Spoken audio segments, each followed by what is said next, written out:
Welcome to On the Front Line, the Military Rec Show, where we highlight the people behind the programs that enhance the lives of our active duty service members and their families.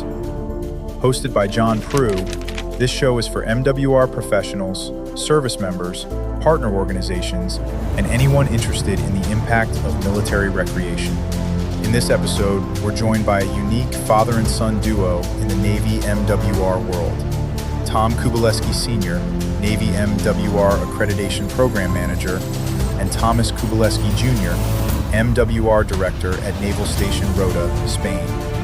Together, they share their journey, leadership insights, and what it means to deliver high-quality programs that support sailors and their families around the globe. This is On the Front Line, powered by the DPRS Media Network. Let's dive in. I am the host of this weekly podcast focused on armed forces or military recreation, as we talk to professionals in the industry who in some way are making a difference to the quality of life of our military and families. You might be a MWR professional or morale, welfare, and recreation, as we call it, who directly supports our quality of life for our families each and every day. Maybe you have or are a military member who actually uses MWR services, and we thank you for your service. Perhaps you're a business or organization who directly supports armed forces recreation or wants to support those recreation professionals around the world. Maybe you're just a public parks and recreation professional who's curious about this thing called military recreation. Or perhaps you don't fit into any of those categories and you just happen to tune in. Either way, welcome to On the Front Line, the Military Rec Show. Okay, we are part of an amazing media company called Daily Parks and Recreation Show, or DPRS. DPRS Media exists to honor the parks and recreation community, reflecting the stories and highlighting the careers and celebrating the real pros out there doing the essential work in our communities. Today, I want to shout out to our producer who's behind the scenes, Jovi. Jovi, thank you so much. Couldn't do it without you. Trust me, I could not do this without you. So thanks, Jovi, ahead of time. Before we get rolling today, I also want to thank the founder of DPRS Media and many of these podcast shows across the Parks and Rec industry, which are really impacting things, some really great stories. Craig LeBlanc, I want to thank him for allowing us to have the opportunity to have this weekly podcast, which focuses on military recreation. Okay, so we also need to pay the bills, and we have a great partner in Outdoor Link. I'd like to give a special shout out to Outdoor Link. Outdoor Link has been one of the earliest sponsors supporting the Daily Park and Rec Show series since the beginning. If you want to be able to turn your entire city on and off with the swipe of a finger on an app, this is what Outdoor Link does. Outdoor Link builds smart cities connecting your park's lights, splash pads, fountains, bathroom door locks, anything powered by electricity into a simple app on your phone, iPad, desktop, and can be controlled from any location 24/7, 365 days a year. If you'd like to learn more about how you can become a Smart Park Outdoor Link consumer or just get more information, we have the Smart Park Future Show, second and fourth Mondays at 1:30 Eastern Time. So please just hit us up on LinkedIn and we'll get you in touch with the fine folks at Outdoor Link if you can't tune into one of those shows. Okay, Jovi, can you play the media spots for us? That'd be appreciated. Thank you. In today's parks and recreation industry, communication, safety, and efficiency go hand in hand. That's where Outdoor Link comes in, delivering smart technology that empowers city departments and community planners to do more, smarter. Outdoor Link's platform connects and automates everything that keeps your parks running smoothly, from lighting and locks to signage, water features, Wi-Fi, and digital advertising. Control and schedule park lights for safety and energy savings. Remotely manage facility access. Update digital displays in real time. Coordinate fountains and splash pads. Provide public connectivity. And even run community or sponsorship campaigns on digital screens. All from one simple, unified platform, giving you real-time control, data, and cost efficiency. For parks and recreation agencies, that means safer spaces, smarter resource use, faster responses, and stronger community engagement. And behind every great park story is great infrastructure.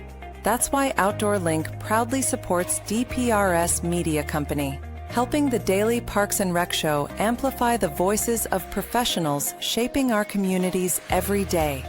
Outdoor Link, smart, connected solutions for parks, recreation, and beyond. Are you a vendor, brand, or service provider ready to connect with the heartbeat of local communities? At DPRS Media Co., we tell the stories shaping parks and recreation across America. Through podcasts, live streams, videos, and newsletters, we reach frontline leaders, city directors, and decision makers every single week. From youth sports and facilities to programming and policy, our audience is your audience. Sponsoring or partnering with DPRS Media Co. puts your brand in front of the professionals who build, budget, and buy for their communities. Launching a new product, growing your presence in public spaces, targeting cities, counties, or departments, DPRS is your trusted media partner. Whether you're in software, turf, aquatics, robotics, smart cities, or special events, partnering with DPRS puts your brand in the story. With commercials, interviews, social campaigns, newsletters, and live shows, we're your media team. Partner with us and grow your impact in the $200 billion parks and rec industry. DPRS Media Co. Stories that move parks and rec forward. Your audience is here. Let's meet them.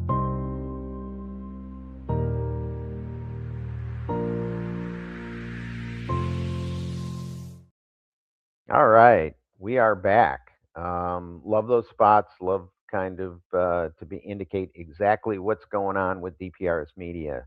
All right, so as we start most of our shows, we like to highlight some things across the field through the Armed Forces Recreation Network, part of NRPA. We have got some social media channels which really highlight. We get somewhere in the area of about 150 posts per month or reposts of events and programs that are going on. It's just a great group or social media channel in which to watch and see really what's happening with all the MWR pros out there around the world. So we want to highlight a couple each week, and so we're going to do that. Joby, if you can pull up the slides, please. All right. First of all, we want to talk about Winterfest. It just happened a few weeks ago at Camp Pendleton. Gary Sinise, family activities, and we pulled this right off of our Facebook site. Again, a lot of posts that happen each week. So really cool event, and the Gary Sinise Foundation is awesome. They do so much for our military and veterans, and he happened to come out there to do a concert to support the Winterfest, but a ton of other activities. Now, how wintry it gets out in Camp Pendleton, we'll we can judge that, but they had fun, and it was a great event, and these are just a few of the pics from that great event. The other one I want to highlight is, sometimes it's just facility upgrades, and I'm seeing more and more posts on renovations and other upgrades to our facilities, which is awesome. We should have the best of the best for our military and families. So see a lot of those type of posts. I want to highlight this one. This was car wash upgrades at Naval Sub Base Kings Bay, Georgia. Again, this was off of a reel, so it's hard to capture it with pictures, but pretty cool reel on how they added a number of facets to their car wash and all the benefits the folks at Kings Bay can use to wash their vehicles and take care of themselves at a very, very low economical price. So pretty cool upgrade there.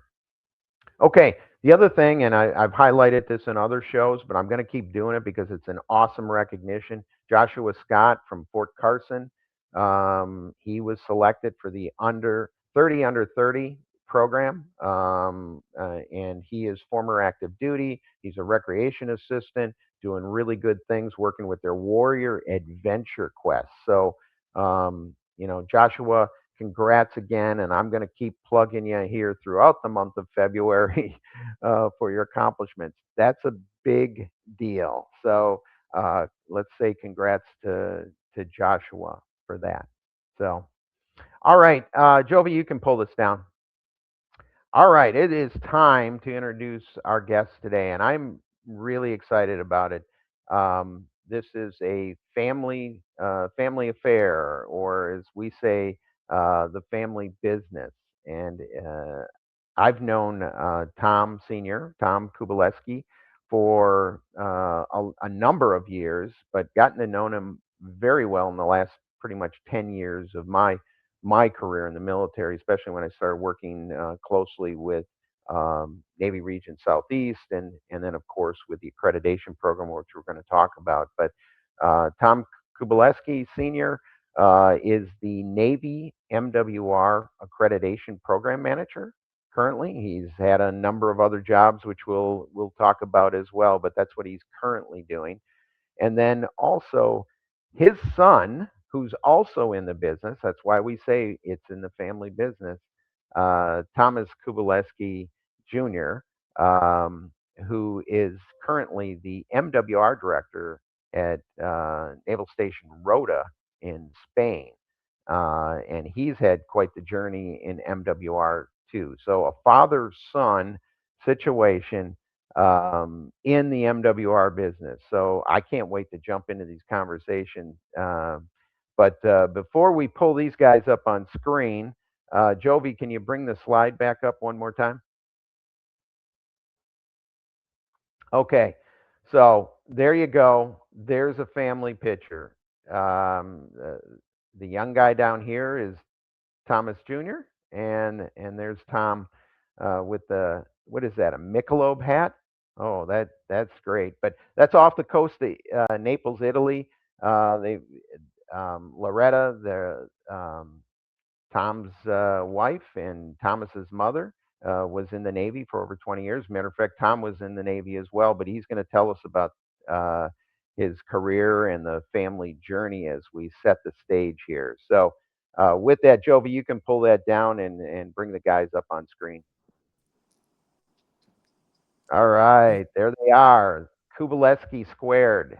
So as we were prepping for this, I'm like, this is getting confusing. Who's Tom? Am I going to call you senior, junior, or whatever? So for the purposes of this, Tom is senior today, and Thomas is junior, but they're both great guys, and I can't wait to hear about the story, and then obviously talk about some things going on in Navy MWR as well, because both of them serve Navy MWR quite well. So Tom, I'm going to start with you. Not only MWR, but your former active duty, your wife Loretta served 20 plus years, 20 years. 20 years, yes. Yeah, and you guys have journeyed as a family around the world, so to speak. So tell me about that journey.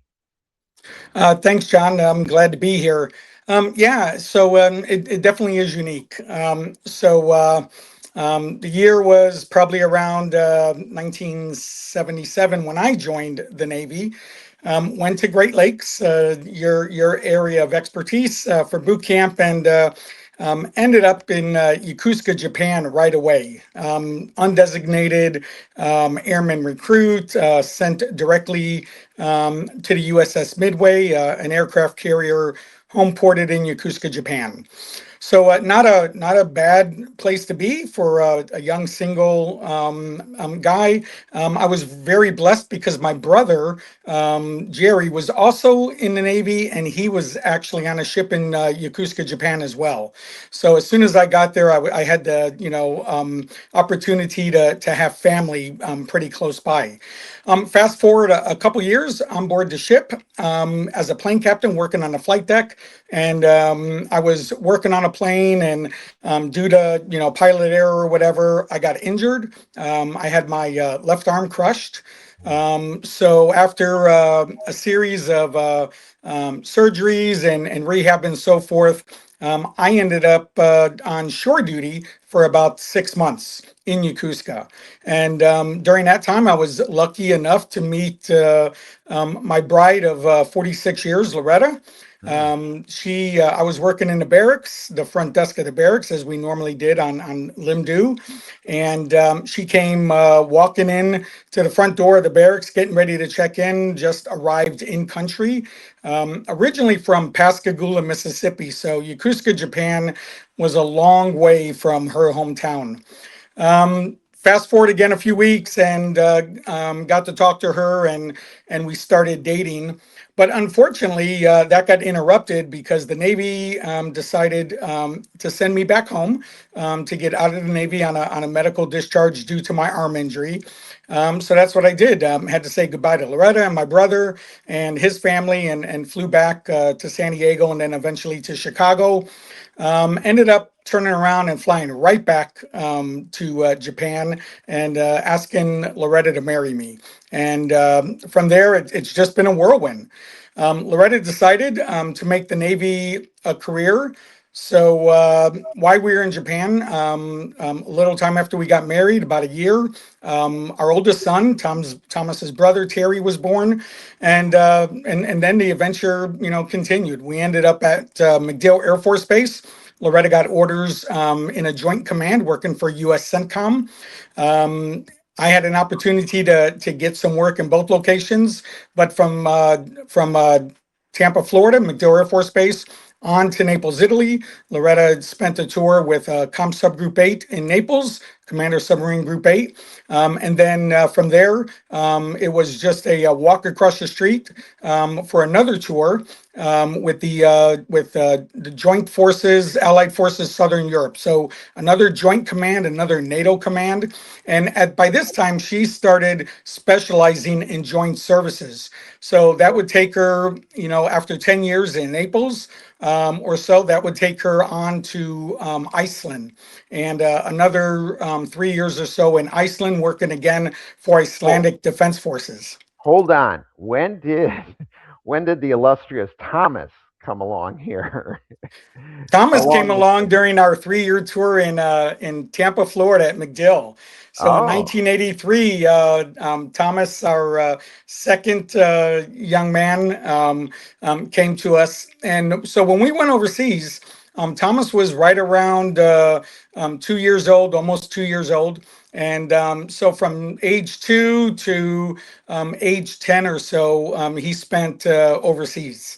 And I'm sure he'll talk about that in his experience. But yeah, it was exciting. I really enjoyed raising our children overseas. We didn't have any of the noise, from, being in the U.S. at that time, having to buy all the popular shoes and clothes. And I mean, if anyone has experienced being in a Department of Defense school system, it's pretty generic. It's a great education opportunity, but you get that camaraderie, that closeness, friends for life, being in that type of community. I will back up a minute and tell you that as a military spouse, I believe I was the very first dependent husband that Yokosuka, Japan ever saw. So every time I went somewhere to take care of business on the base, and I would hand them my ID card and try to get services done, they would always ask for my wife's information, which was fine. But they always confused me with the active duty member. And I told them I wasn't, so they would ask me for my social security number all the time. And I said, no, you need my wife's. So it was a lot confusing. But as time went on, other men, it became natural for the female spouse to join the military and for men to follow their wives around. And it was a great journey. So you had that brown ID card. I did have that brown Yeah. ID card. Yeah. Okay. So every time we PCS'd, Loretta would go right to work, and it would be my job to get the boys settled, to get them in school, to unpack the household goods when they arrived. And then, I had the opportunity then to seek out and do employment. So, a lot of times hanging Nice. out at the commissary with the other Nice. wives.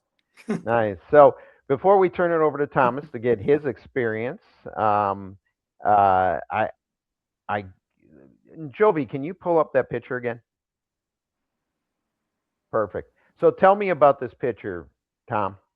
So this was Where was this? I would ask Thomas, but I'm not sure he remembers it specifically. Yeah, so this is actually off the Amalfi Coast, just outside Naples, Italy. We took a weekend just to drive around the coast and experience a lot of the culture. This isn't. This is probably 2 years into our tour in Naples. So yeah, it was MWR at that time. It was called Recreation Services. We had a lot of opportunities. They would give out sheets of 8.5 by 11 papers with routes and different areas that you could go to. So we pulled off to one of the small little towns right along the Amalfi Coast. We were able to rent a boat and just experience it. So we took a little motorized boat, and we just skirted up and down the coast for a couple hours, and we had a great time. That's awesome. And there's Thomas and Terry, your brother, or your oldest son, and there's the star of the family, Loretta. Yeah, So awesome. Loretta, wonderful sailor, wonderful wife, and an awesome mom. So all credit to her for everything she's done for us. yeah, you can bring that down, Jovi. Thank you. All right, Thomas.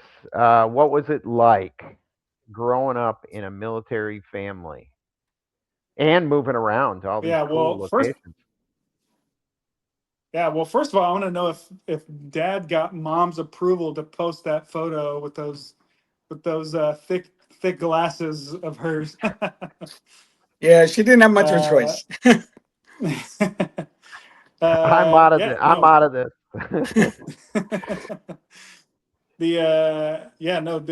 What an incredible experience.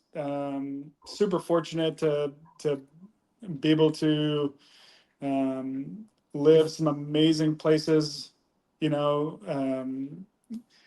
mean, it's the reason I'm in the business now is because it's what I grew up in. It's what I'm familiar with. It's what I grew to love. And so, yeah, I mean, traveling, all over the country, and it's nothing like today where we hop on a plane and we can go to whatever country we want to go to any given weekend. Wasn't quite that easy back in the 80s, late 80s, early 90s. But no, I feel super fortunate to have that opportunity to grow up in the Navy community. It's all I knew, so I thought it was normal until we moved back to the United States and had to go to a normal school and try to make friends again. And but now I feel, especially being in that same environment now as an adult, I feel super lucky and fortunate to have that opportunity. Yeah, that's awesome. How about as a user of MWR before you both kind of got involved in this profession? Um, was MWR beneficial? I mean, for me, yes. I mean, it was, and then working in MWR, it was 24/7. So we had the opportunity of taking the boys with us all the time when we were in Naples, Italy, Admiral Carney Park. Just a huge 96-acre outdoor recreation facility open to all of our military members and DoD civilians. I mean, we had everything there, and that was just the place where I worked on the weekend doing special events and other programming initiatives, and was very fortunate to bring the boys and let them stay out at the park all day. Youth sports. We probably spent every youth sports season at that park, not only for practices but for games throughout the week. Yeah, it was just a great place to be, as Tom said during that time.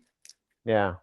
So, Thomas, you participated in most of the sports and recreation programs that MWR offered at all your duty stations? Yeah, no, yeah. I mean, I learned, one of my fondest memories was being at Kearney Park on Saturday mornings, playing soccer, learning how to play baseball, walking around, going to the pool in the summertime, taking swim lessons there.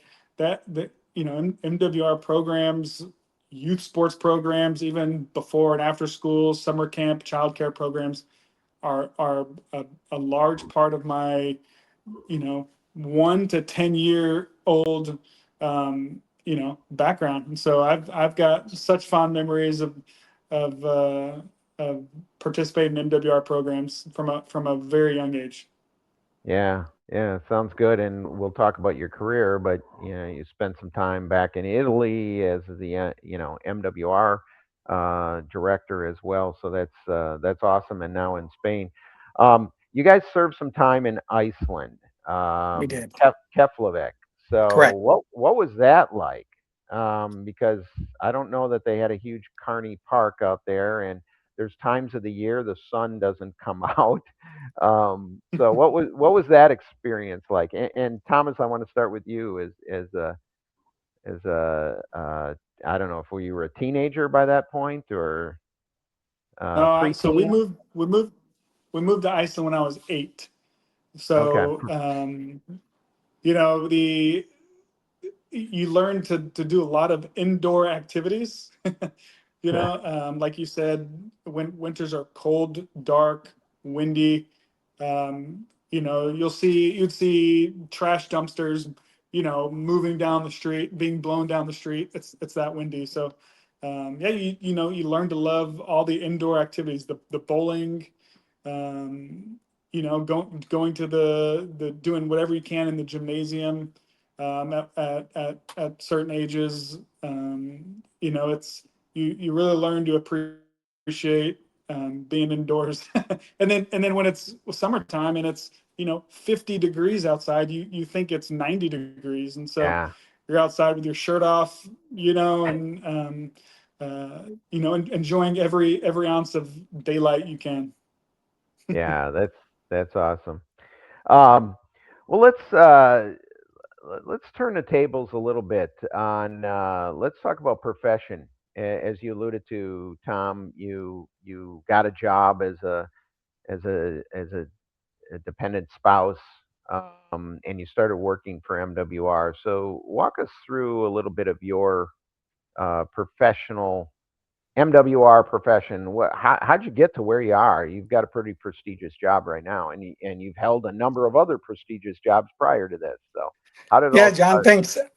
Yeah, I was really blessed. So being a spouse over in Yokosuka, Japan, the first opportunity I had was working in the Fleet Gymnasium. Now we would probably call it the Fleet Fitness Center, but the Fleet Gymnasium, located right across the street from the piers where all the ships were. It was the main fitness facility for the sailors coming directly off the ship, to go work out and exercise and participate in sports. Back then, sailors didn't, walk around with a lot of PT gear. So, being a recreation aide and working behind that front desk, we provided everything for them to utilize, everything from their t-shirt to shorts to, jock straps to tennis shoes, everything. And then, take care of everything when it come back, clean it and whatsoever. So that was my very first introduction to that arena. Many of our colleagues later on in life came, from college and universities through an intern program. I didn't have that capability. I ended up going to school part-time as I was a spouse and a dad, and getting my degree later in life. But all of the experiences I gained in MWR just assisted that. So throughout the years, when we PCS'd from Yokosuka and ended up at MacDill Air Force Base, another opportunity came forth, and I was able to work for Air Force MWR for the 3 years we were there. So they hired me as a recreation assistant, and I worked a year and a half in their youth center, helping with their before and after school program, running special events, organizing the youth sports programs. And then after that, I decided to move on and start programming for adults. So I transferred over to the Adult Recreation Center. Same thing, just programming recreation events and other special events. I also oversaw the RV park recreation program. Got to do a lot with tickets and travel, learning that aspect of the program. And then probably one of my favorite aspects with the Air Force was their entertainment program. So back then they had Tops and Blue, two companies, entertainment companies that would travel around the world. And then locally, within the region I was in in the Southeast, we had another local entertainment program, all active duty Air Force, called Sounds of Stage. And it was great. So that also just fueled the fire with additional, when I started back with the Navy, operating entertainment programs. So fast forward, we left Yokosuka and we left MacDill and went to Naples, Italy. Did everything I said earlier, got the boys in childcare and got the household goods taken care of, and then started looking for work. Had a real unique first job. I walked into the gymnasium, which was located right off the installation. Right next to it was a running track, soccer field. And I walked into the gymnasium, a lot different than looking for a job nowadays. And I walked up to the front desk, asked to see if I could see the manager, and I asked him for a job, told him my background. And first thing he did was, hey, I'll pay you $5 an hour if you sit across the street in that soccer field, fenced-in track area, and make sure nobody climbs the fence to bother the Americans as they're practicing their PT running around the track. Awesome little gig for a while, but shortly after that, I ended up working full-time for that department. Ended up working there for 6.5 years, and going from that recade, working in their track area to recreation specialist. And by the time I left there, I was the recreation director, and had a great career. And that just cemented the rest of my foundation. I learned more, of the recreation business, and especially about taking care of sailors and their families in Naples. Not only did we have the capability of providing services for those stationed there, but Naples at that time was a high fleet concentration area. So we would have ships pull in all the time, and we were exposed to fleet sailors on a daily basis. We talked about Kearney Park, and that was every ship that pulled in port, they would ship them all to Kearney Park for their recreation and sporting events and so forth. So, great opportunity taking care of sailors from there. And then it just kept on moving. The only difference is, there was no, when I was as a spouse, there was no spouse preference for applying for jobs. So every time I would leave one job at an MWR at a base and go to the other job, I had to start all over. So I had to look for a job. So I could leave Naples as the recreation director and get to Iceland, and the only job that would be available would be a recreation assistant or a rec specialist in the Liberty program. So you just do what you have to do. And I think that benefited me the most, because it gave me an opportunity to work in just about every single department within the MWR realm. So it was just continuous. And then when Loretta retired, I was able to move on from there. Yeah. Sounds good. We want to hear more about your journey. And Thomas, we want to hear about yours, because very interesting is growing up in this system and then all of a sudden deciding to get into the family business, so to speak. But we're going to take a real quick break. We got a promo to run. So I'm going to turn it over to Joby, and then we'll come back and hear the rest of your journey, and we'll start talking Navy MWR accreditation, which is a Perfect. interesting topic as well. Joby. Before the game, before the lights, before the pressure, there's a moment most people never see. Welcome to The Athlete's Commute, a podcast distributed by DPRS Media Network, co-produced by Her Sports, and hosted by Jordan Ziff. Each episode, Jordan gets behind the wheel, driving athletes to practice, to training, to game day, while getting to know who they really are beyond the jersey. The mindset, the grind, the sacrifices, the moments no one talks about. No scripts, no filters, just real conversations in real motion. Because every athlete has a journey, and every journey deserves to be heard. This is The Athlete's Commute. Buckle up. On the Daily Parks and Rec Show, we bring you the real stories of tomorrow's professionals, people shaping the future, one idea at a time. Meet the very first DPRS interns to officially host their own segment, Aiden Tierney and Michael Morrow. With curiosity, passion, and a fresh perspective, they're stepping into the spotlight to lead meaningful conversations with today's rising leaders. The Young Professionals Network takes you inside the journeys, challenges, and major wins of young individuals making their mark across industries. From first jobs to bold ventures, every story fuels growth, ambition, and innovation. Each episode brings real conversations, fresh perspectives, and impactful insights created to motivate the next generation of professionals. Whether you're just starting out, exploring new paths, or figuring out your next move. Tune in to the Young Professionals Network every Thursday at 5 p.m. only on the Daily Parks and Rec Show. Don't miss it, because your next big idea might be one story away.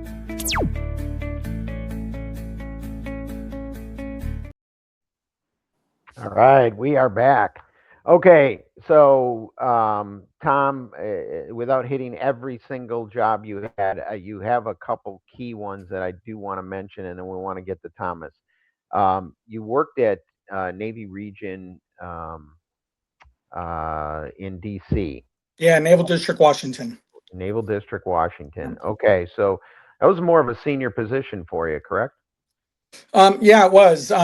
I was fortunate enough to work at some of the NDW installations and under a new position that they developed, Installation N9 or Fleet and Family Readiness Director, overseeing not only MWR and Navy Child and Development programs, but also family assistance programs, Fleet and Family Support Centers, and all of our housing programs, both our unaccompanied housing, sailors and barracks, and our family housing. So then a really good opportunity came up, and I got selected to be the director of Fleet and Family Readiness programs, all the N9 programs for all of Naval District, Washington, which was probably one of the most awesome positions. So very hands-on as a senior leader, especially with those senior leaders within the Navy Capital Region. We're talking 4, 3, 2-star admirals and generals who are utilizing all of our services, mainly our housing services in that area of responsibility. Overseeing 6 naval installations in that area, to include Bethesda Hospital Medical Center, where a lot of our wounded warrior Navy and sailors and soldiers were rehabbing at. So Wounded Warrior program was also under the N9 umbrella. So, great opportunity to see how we were taking care of our active duty service members, who were injured. It was a great opportunity. I did that position for about 2 years. Decided to leave that position because, it takes a lot of family time. right? So, with Loretta, and she had a kind of a desire to end up back home to the southeast, to the Mississippi or Florida Gulf Coast, where we ended up. So I took what I learned from that position and just moved forward and carried on here at in Milton, Florida. Yeah, and when we talk quality of life, that's kind of the umbrella that all those other programs are crucial and Sure. beneficial to our active duty and families, and we hope to have more episodes with folks from that side of the fence to kind of talk about it, to kind of show the connection between not only the recreational side but also other quality of life services. So, all right, Thomas. So as you were playing as a child, and everybody said, "What do you want to be when you grow up?" And one person was saying, "Oh, I want to be a doctor. I want to be a lawyer." And you, of course, said, "I want to be an MWR professional." Uh, how did it all work for you? I'm sure that's not the case, but how did it work for you? Tell us your No, career journey. yeah, no, it definitely didn't work like that. I don't know what I would have said if someone asked me what I wanted to be. Outside of when I was a kid, I wanted to be a garbage man in Italy because they got to hang on the back of the garbage trucks as they flew around corners in Naples. It always seemed fun. Um, no, so yeah, so I finally get out of the house after graduating, after moving all over the place, my entire childhood. And I'm in college at University of South Alabama. I'm a sport and event marketing major, and I get a phone call, and my dad was working at the headquarters at the time, and they needed MWR in Reykjavik, Iceland, needed an intern urgently for their marketing program. And so we're talking, 3 to 4 weeks before the intern needs to show up. So it's sort of Back what's that? back back to Iceland, of all places, right? Back to Iceland. Yeah. So I couldn't turn that down. It was marketing, which was my field. I couldn't turn it down. I thought I was going to go there. I was going to learn so much, and I was going to leave as with a job lined up. And 2 or 3 weeks before I'm supposed to show up, I get a phone call saying, "Hey, the base is closing down, but we still want the interns to come." And okay. I'm like, all right, I'm set. I'm going to Iceland. So I don't care what the situation is. I'm going to Iceland. And so we show up day one. I'm basically given the keys to the marketing office, and I'm told, "Hey, the whole marketing department is gone. You're now the marketing director for the next 3 months." And That's an internship. I Yeah, get right. about an 8 hour. I got an 8 hour crash course in design and all the Apple design programs. Um, and it was what an amazing opportunity it was. And so, I graduated. I went back home, graduated college, worked for a nonprofit for a year, and then got my foot finally in the door in 2008 as a Liberty Single Sailor Program manager in Pax River, Maryland. It's my first real MWR job. I was there for 3 years. Um, and then got an opportunity to move to Jacksonville, Florida, in a similar position, a little bit larger staff, larger base, more responsibility. And so I did that there for 3 years, and then was able to promote within to community recreation director. The same installation, did that for 3 years, and then this opportunity of a lifetime came open in Sigonella, Italy. So my wife, who's very opinionated on where there's only certain places that she would have wanted to live outside of the U.S. and Sigonella, Italy, and Rota, Spain were two of those. And so we ended up in Sigonella, working as the community recreation manager.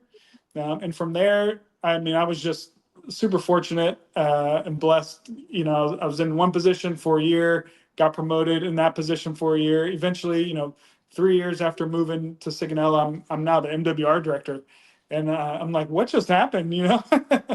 So, it's different series of events that Yeah. occurred, and I just found myself in the right place at the right time. And then after 7 years in Sigonella, an amazing opportunity opened up in Rota, Spain. And if you know anything about Navy MWR, jobs in Rota, Spain do not come open very often. And so it was another amazing opportunity that I was able to take advantage of. And now I'm here in sunny Spain, and loving life. My family's happy, and I'm happy. Yeah. That good things happen to good people. I think there's a lot of similar stories where people fleet up. Might be a unique situation, but the opportunities and people conquering those situations and being able to take advantage of them, says a lot about both of you having those opportunities and succeeding. So, okay, so real quickly, best duty station ever, either growing up in the Navy, kind of moving around, or where you work now. What was the best duty station for each of you? And Thomas, I'm going to start with you first. All right, I will. I can't play favorites, so I'm gonna say Sigonella and Rhoda, and I'll tell you why. Okay, I was in Sigonella for 7 years. I've been in Rhoda now for a year, and it basically it's the quality of life when you're not working, and and the reason I say that is I kind of got into a couple years ago. I got into the weeds about these like quality of life studies that they use in the U.S. And they'll put out articles like, hey, what are the top quality of life, top cities in the U.S. with the highest quality of life, and they'll give the criteria and everything. And so that criteria, it basically is and not honestly, it's not just Signal and Rhoda. It's where a lot of our Navy bases are located. But that criteria is largely consists of, outdoor recreational opportunities, affordable healthcare, family friendly, assortment of things that most of our Navy bases actually provide and have access to. And so, you know, being in Signal and Rhoda, and most recently, and having what I would say is pretty high quality of life outside of work. Those two places, I would say, were my two favorite duty stations. All right, great. And Tom, and South Bend, Indiana doesn't count. What's your best? Yeah, John. I've got a similar decision as Tom. So Naples, Italy, obviously was my favorite duty station of all time. For two reasons. One, it was an opportunity. It was a location that gave me the opportunity to learn a lifelong career. As I mentioned earlier, that's where I really cut my teeth on this field. And then, as Tom mentioned, quality of life. Now, we didn't have the opportunity, as Tom mentioned earlier, to travel as much as he does now with his wife and four boys. But we were able to hop in the car and drive to Germany and stay up north in Italy and go through Tuscany and ski in the Dolomite mountains or whatever. So yeah, quality of life being overseas, and maybe it's if you don't learn the language right away, maybe it's just not hearing all the chatter that goes on around you, right? So as I mentioned earlier too, that camaraderie, that lifelong friendship you make with everybody else there. That's probably the best reason for working overseas for the military. Yeah, yeah, I hear that all the time. I obviously career CONUS person, almost career one installation person, Almost. yeah, I've heard that so many times from different folks, and just that experience. That's one thing I regret I didn't have some time. It's one thing to visit for 2 weeks on a visit or to do a training class, but it's another thing to actually live there and get that community type feel. So let's talk in Navy MWR accreditation. Tom, you're heading up the program for the Navy. It's been around for a long time. I'm obviously familiar with it as well. Had a chance to be a team lead for a number of years, and we're really the only service truly doing this. I know that some program standards are being developed with some of the other services, but nobody truly has kind of the program that we have, and with the validation visits and everything. So what's going on with Navy MWR? And we're running up on about we got about 10 more minutes, a little more than 10 minutes. So yeah, tell us about Navy MWR accreditation, please. So, John, yeah, it's flourishing right now. So, Navy instituted program standards for 12 major recreation programs, everything from auto skills all the way up through our rec lodging program, food and beverage, ComRec, Liberty, the whole gamut of what we do for sailors and their families.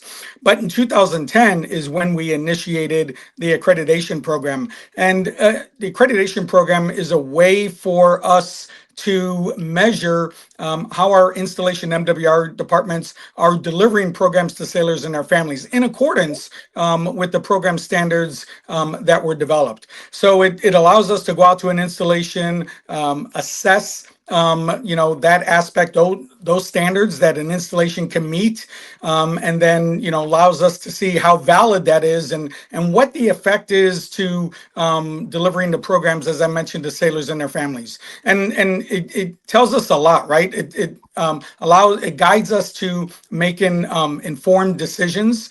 Not only does the information help the headquarters, but it helps the region and the installation as well. So throughout the process, an installation will do a self-assessment first. They'll go ahead and measure whether or not they've met a particular standard, and then about once every 3 years, a headquarters team will visit each installation and do that on-site assessment. And so it's exactly working with our MWR managers, talking to their staff, talking with our customers, observing, how they're delivering their programs. We look at everything from customer service to program delivery to financial management, every aspect. We look at every piece of real estate that MWR program owns and operates from. And so by the time we leave there after about a week, we can pretty much ensure that we understand that MWR program from the customer standpoint. Maybe not as good as a customer who's there for about 3 years or so, but a pretty good understanding. And as you know, the other part of it is that we get to recognize and award these installations for doing a really good job. And we get a lot of best practices from them that we can pass on to other Navy installations. And it's just a great opportunity. So the bottom line is we do it to ensure our sailors get this delivery of every aspect of our program, and it's worked out well. We just reinstated our 5-star program a month ago. So as we go out for visits during this fiscal year, we'll be able to reward those installations who go a little bit above and beyond in those deliveries of services and programs, and provide them with that recognition. I'm glad to hear the 5 stars back.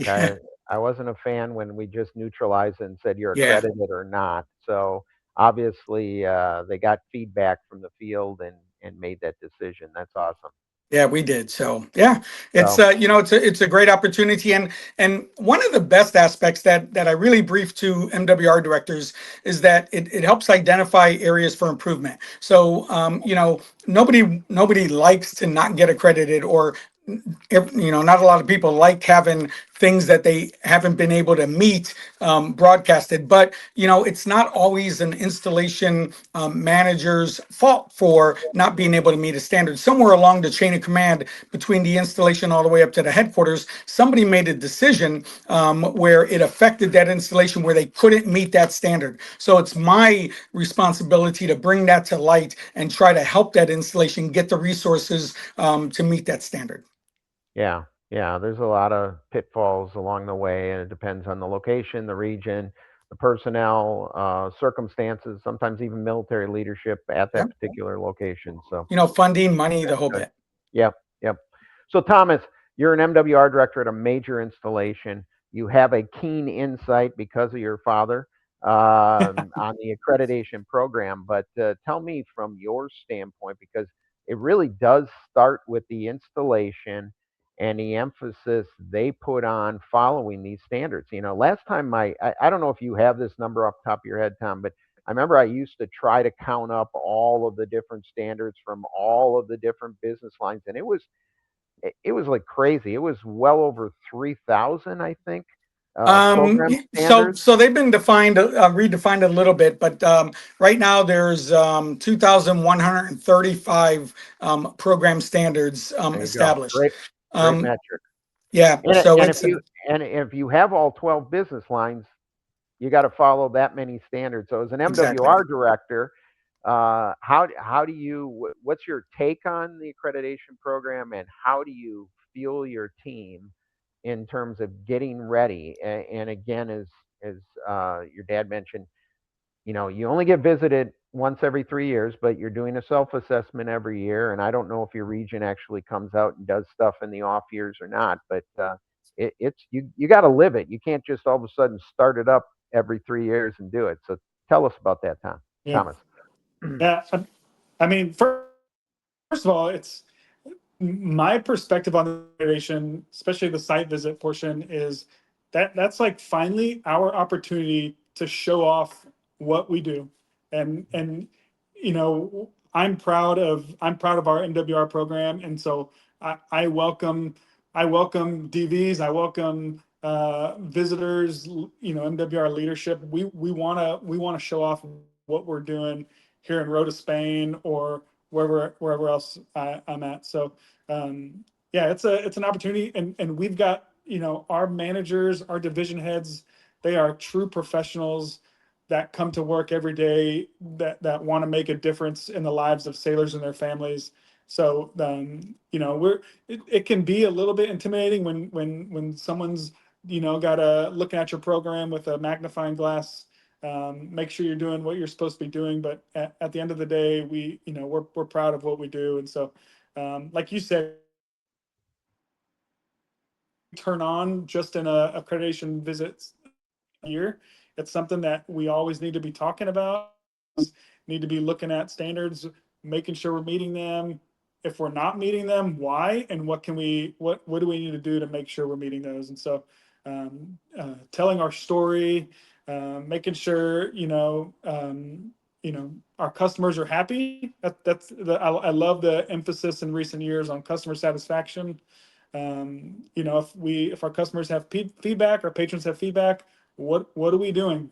What are we doing to if there's something that they're complaining about or what they want, and how are we going out of our way to make sure those needs are met? And so yeah, but honestly, accreditation, it's valuable. I understand we're the only service doing it, but those accreditation programs exist in the industry, and so this is just sort of another piece to the overall recreation accreditation that exists outside of the military. But Yeah. I personally, I love it. Yes, it's my dad's a part of it, but it's welcome, and we have an opportunity to show it off.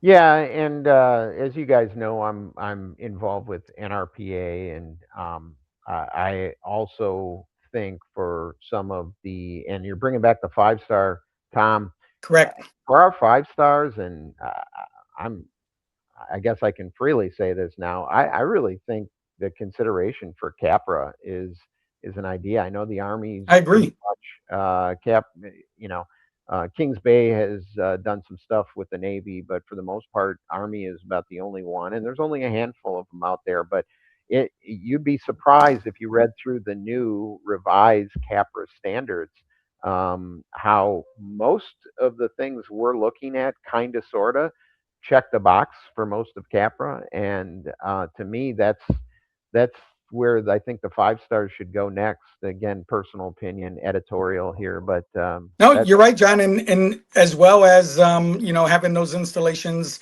apply for the gold gold medal. medal award, right? Yeah. So when are we going to see your application? There's still about 6 weeks left, Thomas, to have Rhoda submit for their gold medal package. Thomas, you're So looking at a four-time I'll tell you, finalist and a one-time winner.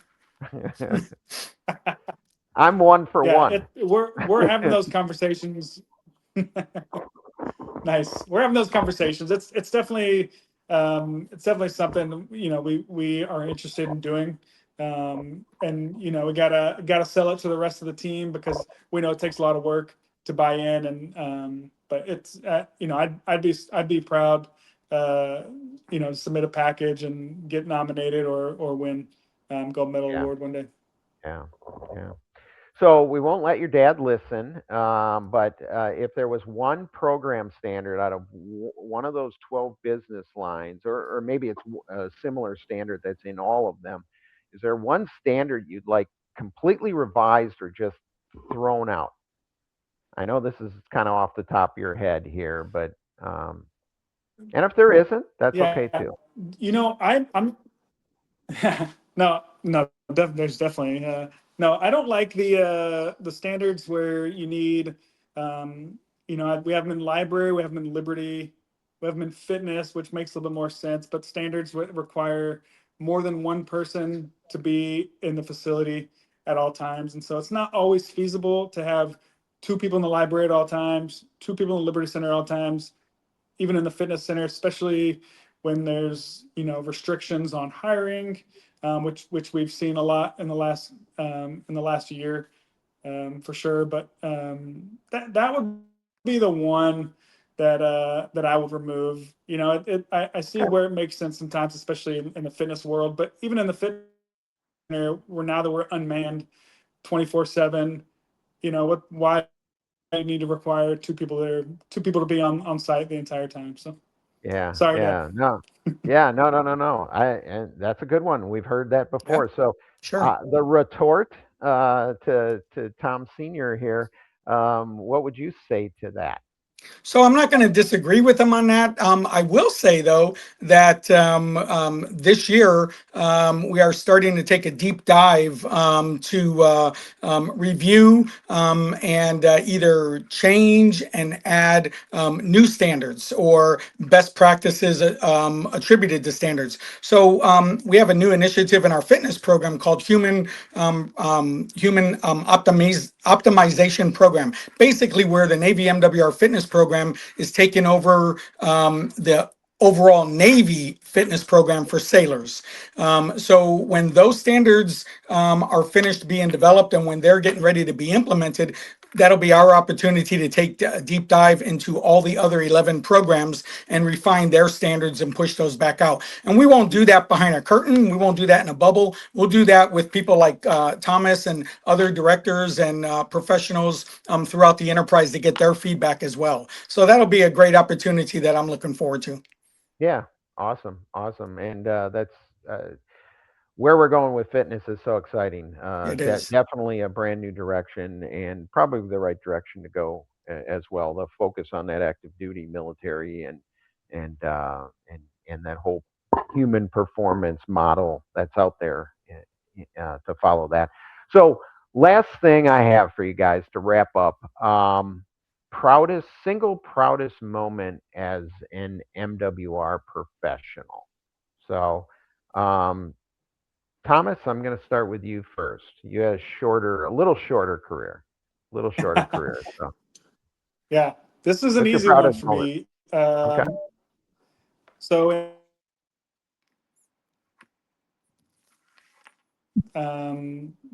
biggest news story in the world started impacting our installation. That was the U.S.'s exit of Afghanistan, and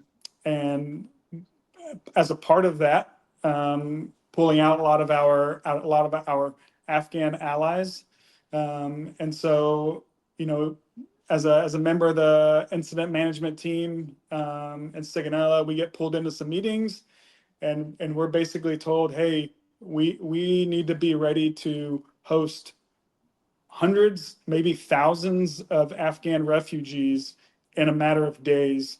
And so, credit to my team. We sat down, we met immediately. We're pulling supplies, we're getting everything together. And then, eventually we end up hosting close to 10,000 Afghan refugees at Sigonella. Our team is heavily involved with programming for Afghan children. We were playing sports with them. We're putting children's programs on for them. We're doing outdoor movies, bounce houses, popsicles. It's like life stopped for a couple months, and 100% focus was on this real world mission. And so, as a recreation professional and a civilian, we don't really have those kinds of opportunities very often. Our military get those opportunities quite often, but for us, it was a once in a lifetime opportunity. We knew we were doing something that was very different, and it was just a very unique opportunity. Something I'll never forget. Yeah, that's awesome. And, that goes to show that, the senior MWR folks, quality of life folks, participate in the IMT, the EOC Yep. participation when things happen. And so that's all part of it. We operate kind of like cities, so we have our own EOCs and do that. So that's very good. Tom, real quick, what was your proudest moment? So I have a lot of them, John, but I'm gonna focus on this one that was probably about 6 years ago here at Naval Air Station Whiting Field when I was the MWR director here. So there's 6 tenant commands, and they're squadrons that teach students either how to fly fixed wing aircraft, T6s, or their first introductory to helicopters. And there was a squadron CO that I got to know very well, and upon her departure, going to the Pentagon to another position, she came up to me one day and she just said, since you and your new team has taken over, this has been the best installation MWR program I have ever seen. And that's a proud moment, not for me, but for my team. So I immediately took that back to all the managers and the frontline employees and let them know that every opportunity we can get to let those folks know how well they're doing, that's a very, very happy day for me. Yeah, that is awesome. Just those simple words can go a long way, and especially in that circumstance. Thanks for sharing, guys. Appreciate it. And thank you for your time today. This was awesome. The Kubalewski family business.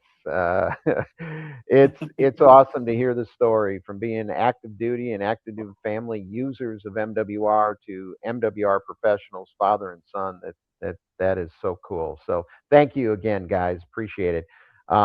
We'll be back next week, same time, same place, for another great episode of On the Front Line. So on behalf of all of us at DPRS Media and On the Front Line, the Military Rec Show, I'm John Pru, and we are out here. They say it's just rec. Just rec, where kids learn to try again. Just rec, where confidence begins. Where teamwork, effort, and fun matter more than trophies. It's not about perfection. It's about participation. It's not just rec. It's where kids learn to love the game and themselves. It's just rec until they learn teamwork for life. It's just rec, but it's everything to them.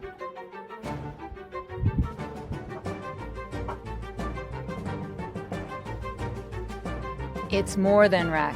It's a movement. It's just rec until you realize it's shaping the next generation.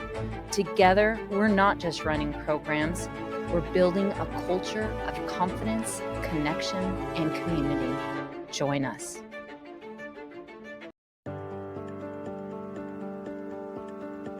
JDP Services Management Consulting.